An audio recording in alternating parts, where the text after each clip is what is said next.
Question number 11 का 8वां question है, समीकरण युग्म x प्लस वाई इक्वल 14 और x माइनस वाई इक्वल 4 को प्रतिस्थापन विधि से हल कीजिए।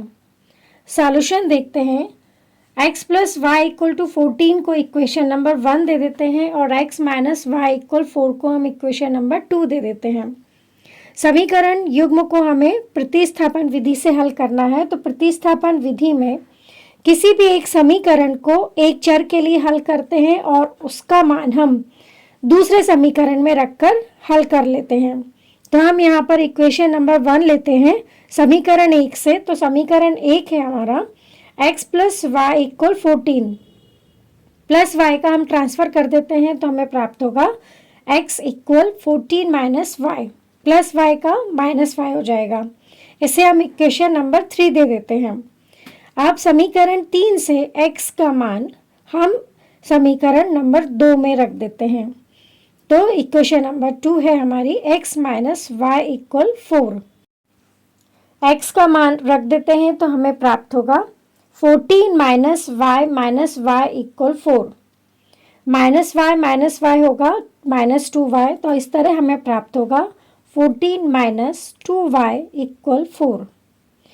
14 का हम ट्रांसफ़र कर देंगे तो हमें प्राप्त होगा माइनस 2y इक्वल 4 माइनस 14, और 4 माइनस 14 होता है माइनस 10।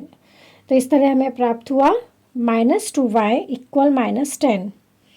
या हम इस तरह लिख सकते हैं, दोनों पक्षों में माइनस का मल्टीप्लाई करेंगे तो हमें प्राप्त होगा 2y इक्वल 10।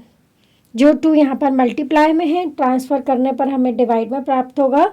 तो हमें प्राप्त हुआ y इक्वल 10/2। इसे हम हल करते हैं तो हमें y की वैल्यू मिलेगी y इक्वल 5।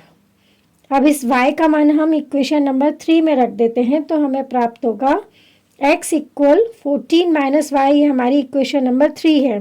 इसमें हम y की वैल्यू रख देते हैं तो हमें प्राप्त होगा x इक्वल 14 माइनस 5, और 14 माइनस 5 होता है 9।